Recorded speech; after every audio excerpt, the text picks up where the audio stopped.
ভাইয়েরা খেয়াল রাখবেন, কোনো আলেমের মধ্যে বা কোনো নেতার মধ্যে যদি এই দুইটার সমন্বয় আপনি পান, যে তার জ্ঞানও আছে আবার দিনদারিও আছে, হি belongs the knowledge and he belongs the তাকওয়া, সে গোটা বিশ্বকে জয় করে ফেলবে, ঠিক কিনা? যার মধ্যে জ্ঞান আছে, যার মধ্যে তাকওয়া আছে, তারে কেউ থামায় রাখতে পারে? ওমরে ফারুককে এই দুই নেয়ামত দিয়ে ধন্য করেছে কে?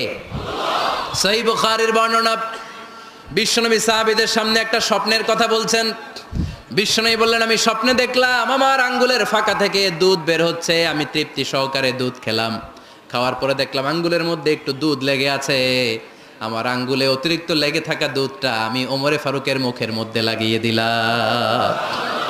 সাহাবারা বললেন, ইয়া রাসূলুল্লাহ, ইয়া হাবিবাল্লাহ, মাযা আওয়ালতা বিহি, এই স্বপ্নের আপনি কি ব্যাখ্যা করলেন, আমরা তো বুঝলাম না। বিশ্বনবী বললেন, আউয়ালতু বিহি আল ইলম, আমি এই দুধ দিয়ে জ্ঞানের ব্যাখ্যা করেছি, কারণ ওমরকে আল্লাহ যেই জ্ঞান দিয়েছে গোটা বিশ্বের কাউকে এত জ্ঞান দেয় না। এজন্য স্বপ্নে যদি কেউ দেখেন যে আপনি দুধ খাচ্ছেন, তার মানে আল্লাহ তাআলা আপনার জ্ঞান বাড়ায় দিবে। ওমরে ফারুককে দুধ খেয়ে অতিরিক্ত দুধের অংশটা বিশ্বনবী আবু বকর রাদিয়াল্লাহু তাআলা আনহুর মুখে দেন নাই, সাইয়েদনা উসমানের মুখে দেন নাই, আলী রাদিয়াল্লাহু তাআলা আনহুর মুখে দেন নাই। স্বপ্নে ওই অতিরিক্ত লেগে থাকা দুধটা বিশ্বনবী ওমরে ফারুকের ঠোঁটের মধ্যে লাগিয়ে দিয়েছেন। এই হাদিস থেকে প্রমাণ হয় আল্লাহ তাআলা জ্ঞানের নেয়ামতে সাইয়েদনা ওমরে ফারুককে ধন্য করেছেন। আবার বুখারীর বর্ণনা, বিশ্বনবী সাল্লাল্লাহু আলাইহি ওয়াসাল্লাম আরেকটা স্বপ্নের বর্ণনা দিচ্ছেন। তিনি বললেন, তোমাদের সবাইকে স্বপ্নে আমার সামনে দাঁড় করানো হলো। আমি দেখলাম তোমাদের কারো জুব্বা নাভি পর্যন্ত, কারো জুব্বা হাঁটু পর্যন্ত, কারো জুব্বা টাকনু পর্যন্ত। ওমরে ফারুককে যখন স্বপ্নে আমার সামনে দাঁড় করিয়ে দেয়া হলো, আমি দেখলাম ওমরের জুব্বা এত লম্বা, ওমর টেনে হিচড়ে তার জুব্বা নিয়ে সামনে হেঁটে যাচ্ছে। সাহাবারা বললেন, ফামাযা আওয়ালতা বিহি ইয়া রাসূলুল্লাহ, ও আল্লাহর রাসূল, এই স্বপ্ন দিয়ে আপনি কি বুঝাতে চাইলেন, আমরা কিছু বুঝলাম না। বিশ্বনবী বললেন, আউয়ালতু বিহি আদ-দীন, আমি এই হাদিসের দ্বারা দিনের ব্যাখ্যা করলাম, যার জামা যত লম্বা তার দিনদারি তত বেশি। সুবহানাল্লাহ, আসতে পড়েন। স্বপ্নে দেখলেন কোন সাহাবীর জুব্বা নাভি, কোন সাহাবীরটা হাঁটু, কারোটা টাকনু, কিন্তু ওমরে ফারুকের জুব্বা এত লম্বা, ইয়াজুরু সাওবাহু, তিনি তার জুব্বা টেনে হিচড়ে যাচ্ছেন। বিশ্বনবী বললেন, এটা দ্বারা আমি দিন, আমি তাকওয়া, দিনদারি, তাকওয়া, এটার ব্যাখ্যা করেছি। তার মানে ওমরে ফারুকের তাকওয়ার সামনে সব তাকওয়া পানি হয়ে যাবে। কোন সুবহানাল্লাহ। আল্লাহ তাআলা সাইয়েদনা ওমরে ফারুককে দ্বীনের জ্ঞান দিয়েছেন, তাকওয়া দিয়েছেন। কত বড় মুত্তাকি ছিলেন সাইয়েদনা ওমরে ফারুক। মদিনার সমাজে কয়জন মুনাফিক ছিল বিশ্বনবী ছাড়া কেউ বলতে পারতেন না। বিশ্বনবী কোন সাহাবীকে মুনাফিকদের লিস্ট দিয়ে যান নাই, একজন সাহাবী ছাড়া। দেখি কেউ বলতে পারেন কিনা ওই সাহাবীর নাম? কি নাম? হুযায়ফা ইবনুল ইয়ামান রাদিয়াল্লাহু তাআলা আনহু। ওনাকে বলা হতো সাহিবু সিররি রাসূলিল্লাহ, আল্লাহ রাসূল সাল্লাল্লাহু আলাইহি ওয়াসাল্লামের গোপন তথ্যের ধারক বাহক। সুবহানাল্লাহ পড়বেন না? বিশ্বনবী ইন্তেকালের আগে মদিনার সমাজে মোট কয়জন মুনাফিক আছে, এই তথ্য আবু বকরকে বলেন নাই, ওমর রাদিয়াল্লাহু তাআলা আনহুকে বলেন নাই, উসমান রাদিয়াল্লাহু তাআলা আনহু, আলী রাদিয়াল্লাহু তাআলা আনহু, আশারাতুল মুবাশশিরিনা বিল জান্নাহ কোন সাহাবীকে বলেন নাই। শুধুমাত্র কেবলমাত্র একমাত্র হুযায়ফা ইবনুল ইয়ামান রাদিয়াল্লাহু তাআলা আনহুর কাছে মুনাফিকদের লিস্টে বিশ্বনবী দিয়ে গিয়েছেন। সুবহানাল্লাহ পড়েন। মদিনায় কারা কারা মুনাফিক কেউ জানতো না হুযায়ফা ছাড়া। কে ছাড়া? নামটা আজকে মুখস্থ করেন, যাতে অন্য কোনো ওয়াজে কেউ জিজ্ঞেস করলে বলতে পারেন। মুনাফিকদের লিস্ট যে সাহাবীর কাছে বিশ্বনবী দিয়ে গিয়েছিলেন, সাহাবীর নাম কি? নাম? উনিই জানতেন মুনাফিক কারা। দেখেন ওমরে ফারুকের তাকওয়ার লেভেলটা কত হাই। ওমরে ফারুক একদিন হুযায়ফা রাদিয়াল্লাহু তাআলা আনহুর কাছে গেলেন, যে বললেন, হুযায়ফা, বিশ্বনবী ইন্তেকালের আগে মুনাফিকদের নামের লিস্টটা কারো কাছে দেয় নাই, আমার জানা নাই, সাইয়েদনা আবু বকরের জানা নাই, কোন সাহাবীর জানা নাই, তুমি ছাড়া। আমি তোমার কাছে জানতে চাই, আমি ওমরের নামটা ওই মুনাফিকদের খাতায় আছে কিনা আমার একটু বলো।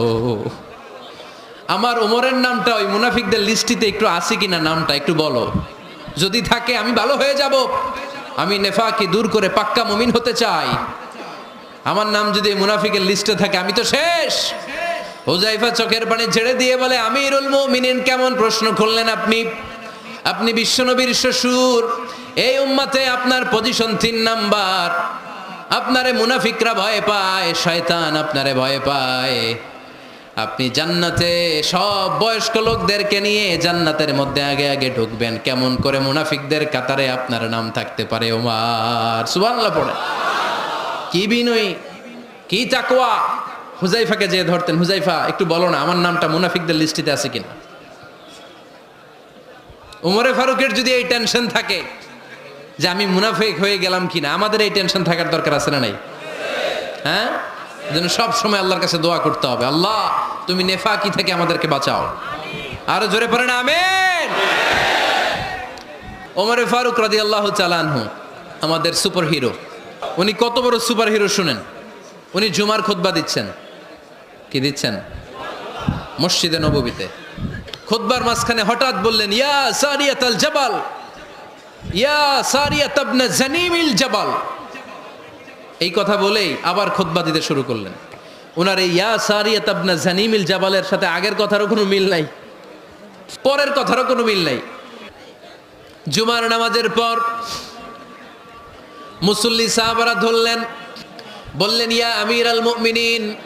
খুতবার মাঝখানে হঠাৎ করে ইয়া সারিয়াত ইবনে জালিমিল জাবাল বলে আপনি চিৎকার করলেন কেন? আপনার এই বাক্যের সাথে আপনার খুতবার আগের বাক্যের কোনো মিল নাই, আপনার খুতবার পরের বাক্যেরও কোনো মিল নাই। এই কথা আপনি কারে বললেন, কারে উদ্দেশ্য করে বললেন? এই কথার তাৎপর্য কি আমাদেরকে বুঝিয়ে বলেন।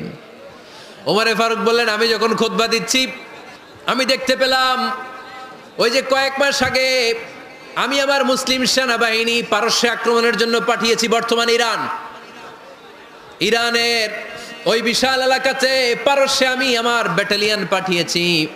আমি হঠাৎ করে দেখতে পেলাম আমার মুসলিম বাহিনীর সেনাপতি যুদ্ধের এক পর্যায়ে তার ডানে আছে উপত্যকা, বায়ে আছে পাহাড়, সে পাহাড়ি রাস্তা ছেড়ে দিয়ে উপত্যকার দিকে যেতে শুরু করেছে। আমি দেখতে পেলাম আমার মুসলিম বাহিনী যদি উপত্যকার দিকে ছুটে বেড়ায়, কাফির মুশরিকরা আমার মুসলিম বাহিনীকে কচুকাটা করে ফেলবে। তাই আমি এখান থেকে তাদেরকে কমান্ড দিয়ে বলেছি, ইয়া সারিয়াতাল জাবাল, উপত্যকার দিকে নয় পাহাড়ের দিকে যাও, তাহলেই তোমাদের বিজয় নিশ্চিত হয়ে যাবে।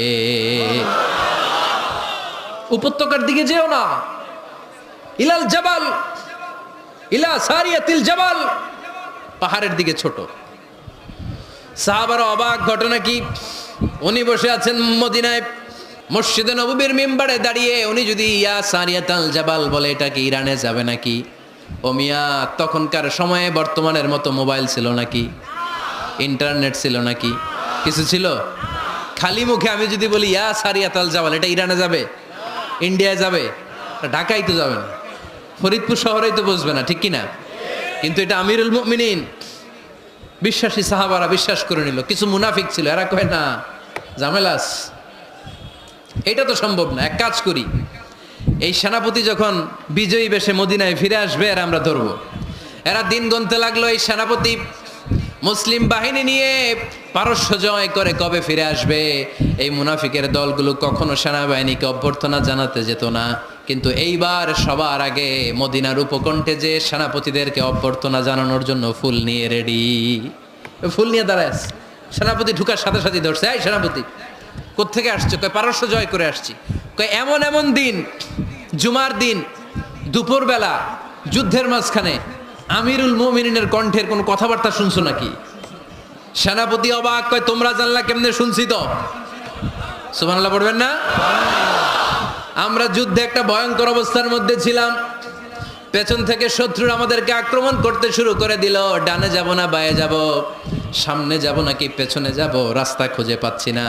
ডান দিকে ছিল আমাদের উপত্যকার রাস্তা, বাঁ দিকে ছিল পাহাড়ি পথ। আমরা সোজা পথ হবে মনে করে উপত্যকার দিকে ছুটতে আরম্ভ করলাম। হঠাৎ করে আমিরুল মুমিনিনের কণ্ঠ বজ্র কণ্ঠে আমার কানের মধ্যে ভেসে আসলো।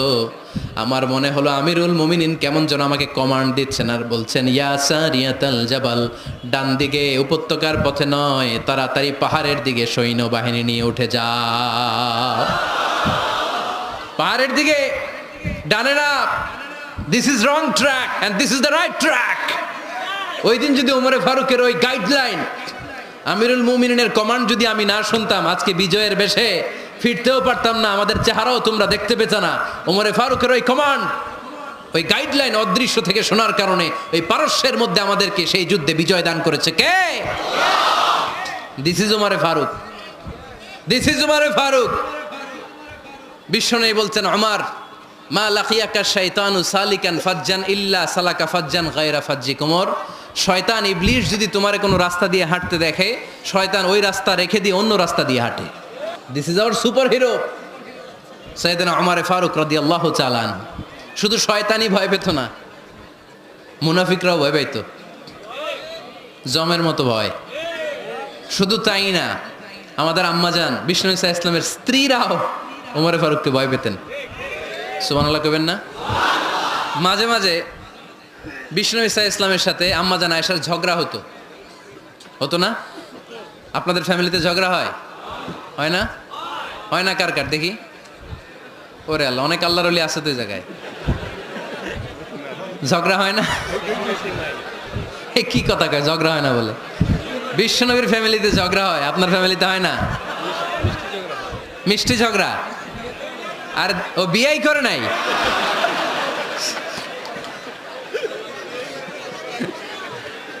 ঝগড়া তো হবেই। দাম্পত্য জীবনের মজাটাই তো এখানে, কখনো ঝগড়া কখনো আনন্দ, একটু বৃষ্টি একটু রোদ, একটু হাসি একটু কান্না, ভালো লাগা ভালোবাসা শেয়ার করে নেয়া, মিলেমিশে একাকার হয়ে যাওয়া, ঠিক কি না? তো আল্লাহর হাবিব সাল্লাল্লাহু আলাইহি ইসলামের সাথে আম্মাজান আয়েশার ঝগড়া হতো। তো একদিন ঝগড়া হয়ে দুইজন রেগে আস, খবরদার দুইজন রেগে থাকবেন না, আবার একজন রাগলে আরেকজন থেমে যাবেন, কারণ এই ছোট্ট ঝগড়া থেকে এটা অনেক সময় বিচ্ছেদের দিকে গড়ায়। আমার প্রিয় ফরিদপুরবাসী, ভাবি রেগে গেলে আপনি রাইগেন না, ওই দিন আপনি একটু ঠান্ডা থাকেন। আবার আপনি রেগে গেলে, আমার মাইকের আওয়াজ যদি ভাবিরা শুনেন, আপনারা রেগে যায় না, একটু ঠান্ডা থাকবেন। দুইজনে রেগে গেলে তো তৃতীয় বিশ্বযুদ্ধ শুরু হবে, তাই না? একজন রেগে গেলে আরেকজন ঠান্ডা, কারণ এই সামান্য ঝগড়া থেকে ইগোর কারণে এটা বিচ্ছেদ আর ডিভোর্স পর্যন্ত গড়ায়। আর শয়তান এখানে উস্কানি দেয়, কারণ ইমানদারদের ফ্যামিলি ভাঙতে পারলে শয়তান সবচেয়ে বড় খুশি হয়, আর ইমানদারদের ফ্যামিলি টিকে থাকলে খুশি হয়ে যায় কে? আম্মাজান আয়েশা রাদিয়াল্লাহু তাআলা আনহার সাথে বিষ্ণু ইসা ইসলামের ঝগড়া হতো মাঝে মাঝে। একবার ঝগড়া হলো, বিষ্ণু ইসা ইসলামের রাগ, আম্মাজান আয়েশাও রাগ। তো বিষ্ণুই বললেন, আয়েশা ঝগড়া করে আর কতক্ষণ থাকবো, আসো মিটমাট করি। আয়েশা রাদিয়াল্লাহু বললেন, ঠিক আছে মিটমাট করব। তো বিষ্ণু ইসা ইসলাম বললেন, মিটমাটের জন্য কারে ডাকবো? ওমর রে ডাকি। কয় না, ওমর রে না, ওমর গালিজ, ওমর অনেক রাগে, আমার ডর লাগে। কয় তাহলে তোমার আব্বারে ডাকি। কয় ডাকেন। কি খুশি, মেয়েদের মধ্যে অভ্যাসটা আছে না নাই? তাহলে তোমার আব্বারে ডাকি, ডাকেন। ডেকে নিয়ে আসা হলো। আবু বকর রাদিয়াল্লাহু তাআলা আনহু দাঁড়ালেন, আম্মাজান আয়েশা দাঁড়ালেন, বিশ্বনবীও দাঁড়ালেন। বিশ্বনবী বললেন, আয়েশা তোমার আব্বা আসছে, এবার ঘটনা খুলে বলার পালা, তুমি বলবা নাকি আমি বলবো? আম্মাজান আয়েশা বললেন, আপনি বলেন, তবে ওয়ালা তাকুল ইল্লা হাক্কান, যেটা ঘটছে ওইটাই বললেন, মিথ্যা কথা কইেন না। আবু বকর রাদিয়াল্লাহু তাআলা আনহু রেগে মেগে আগুন। কি এই কথা তুমি কেমন করে বলো? বিশ্বনবী কি মিথ্যা কথা কখনো বলবে? রেগে মেগে দিলেন মেয়ের গালে এক চড়।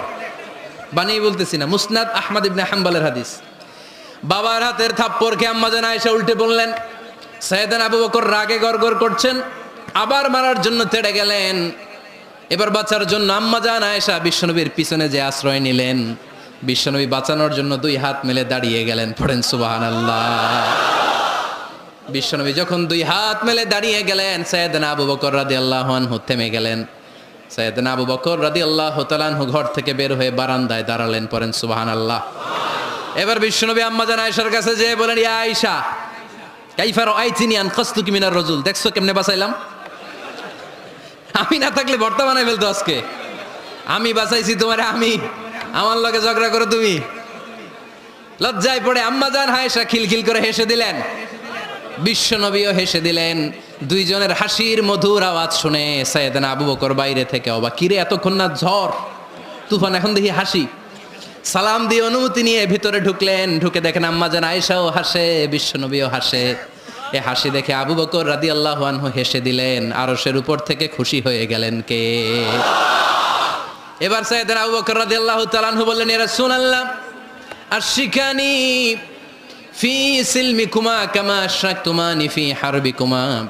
ও নবী, যুদ্ধ লাগলে, দুইজন যুদ্ধ লাগলে মীমাংসার জন্য যেমনি আমারে ডাকেন, এরকম হাসি আর আনন্দের মুহূর্তেও আমারে একটু ডাইকেন।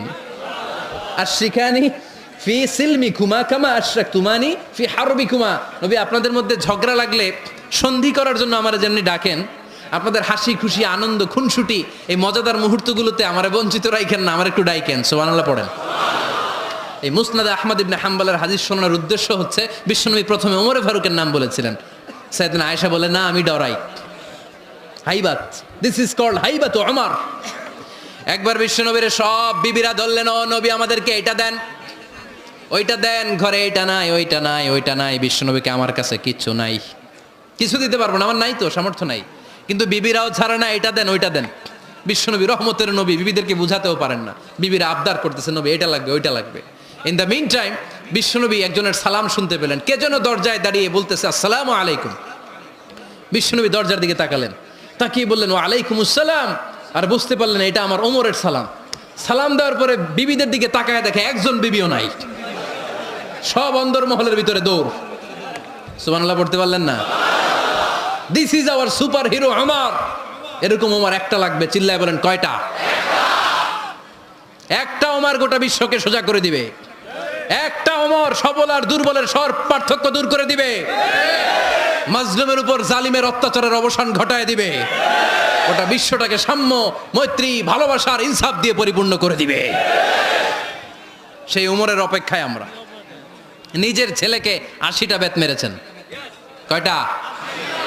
80টা বেত মেরেছে। এই ব্যাপারে অনেকগুলো বর্ণনা পাওয়া যায়। সবচেয়ে সহিহ বর্ণনা হচ্ছে মুয়াত্তা ইমাম মালিকের বর্ণনা। ওমরে ফারুক রাদিয়াল্লাহু তাআলা আনহুর ছেলে আব্দুর রহমান মারুফুন বিআবি শাহমা ছিলেন মিশরে। ওখানে নাবিজ খেয়েছিলেন। নাবিজ হচ্ছে আরব দেশের লোকেরা দুধের মধ্যে শক্ত খুরমা রাত্রেবেলা ঢেলে দিত। ঢেলে দিলে সারা রাত ওই খুরমার রসটা দুধের সাথে মিশে দুধটা লাল হয়ে যেত। এটারে সকালবেলা খেত, খুব সুস্বাদু, এটাকে বলে নাবিজ।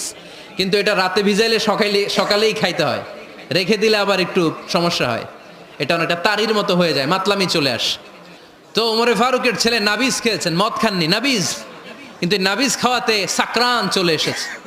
সাকরান চলে আসাতে এটা যখন প্রমাণিত হয়েছে, আমর ইবনে আস রাদিয়াল্লাহু তাআলা আনহু নাকি 80 বেত মেরেছেন মিশরে। কয় বেত? নিয়ম হচ্ছে সবার সামনে, ইনি সবার সামনে না মেরে একটু গোপনে মেরেছে।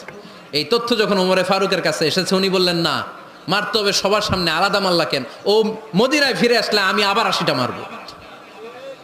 মদিনায় ফিরে আসার পরে সাইয়েদনা ওমরে ফারুক ওই আগের 80টারে আর ধরেন নাই, নিজ হাতে আবার 80টা বেত মেরেছেন। এই বেত মারার 1 মাস পরে এই আবু শাহমা ইন্তেকাল করেছে। অনেক ঐতিহাসিক বলে এই বেতের আঘাতে মরেছে, কেউ কেউ বলেছে নিজের রোগের কারণে মরেছে। কিন্তু দিস ইজ দ্য ইনসাফ সিস্টেম অফ ওমর। নিজের ছেলে বলে ছেড়ে দেয় নাই। এখন নিজের ছেলে হইলে 7 খুন মাফ, নেতার ছেলে হইলে 10 খুন মাফ, এলাকার মোড়লের ছেলে হইলে 10 খুন মাফ। নো পার্সিয়ালিটি ইন ইসলাম। ইসলামে পার্সিয়ালিটি নাই। আপনি নেতার ছেলে হন, আপনি বিজনেস ম্যাগনেটের ছেলে হন, আপনি যেই হন না কেন, ইসলামের দৃষ্টিতে সবাই সমান। চিল্লায় বলেন ঠিক কিনা? বানু মখজুমিয়া গোত্রের এক নারী চুরিতে ধরা পড়ল। সাহাবারা বললেন, নবী মদিনার সবচেয়ে ভ্যারি প্রেস্টিজিয়াস এন্ড ডিগনিফাইড ফ্যামিলির মেয়ে, আপনি হাত কাইটেন না, কারণ ইসলামের নিয়ম চুরি করলে কি কেটে দাও? বিশ্বনবী বললেন, বলো কি? হাত না কাটার জন্য তোমরা আমাকে রেকমেন্ড করছো? এটা আল্লাহর আইন, পৃথিবীর কেউ রেকমেন্ড করলো শোনার ক্ষমতা আমার নাই, কারণ আইনটা দিয়েছে কে? আল্লাহ। লাউ কানাত ফাতিমাতু বিনতি মুহাম্মাদিন সারাকাত লাকাতা মুহাম্মাদুন ইয়াদাহা। আরে বনু মাকসুমিয়া মেয়ে তো দূরের কথা, আমার কলিজার টুকরা ফাতেমাও যদি আজ চুরিতে ধরা পড়তো, তার হাত কেটে দিতে আমি 1 মিনিটও দেরি করতাম না।